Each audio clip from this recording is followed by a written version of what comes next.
Once you hit the post-Labor Day period, this race really becomes less a national referendum and more a contest in 12 unique battleground states. The Clinton folks feel good about some of the more diverse battlegrounds, so Colorado, Virginia.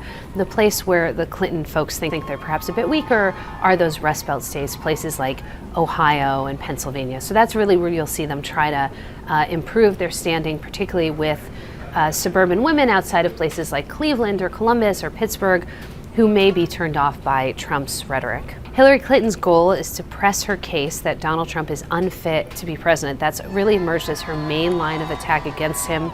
And she wants to make this election more of a referendum on him than a referendum on her.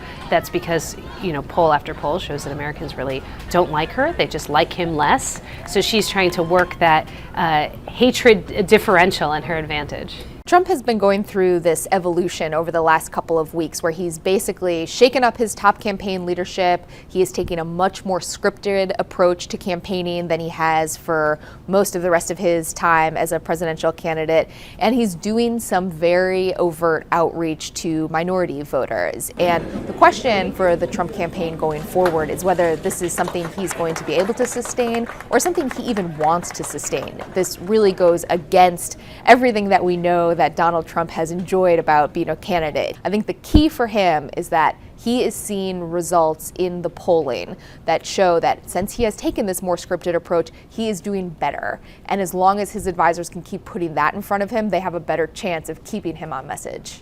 The biggest disadvantage that Trump has in the election is that his path to 270 electoral votes is very narrow. He has to win a couple of key states. He has to win Florida, he likely has to win Pennsylvania, and then he also has to try to make up ground elsewhere, probably in the Midwest, in states like Michigan and Wisconsin that have traditionally voted Democratic. So this is not an easy lift for him. But we should know in October how this is shaking out. If he's not able to catch up in these battleground states, it's very hard to see how he could overtake Clinton, even if the national numbers look tight.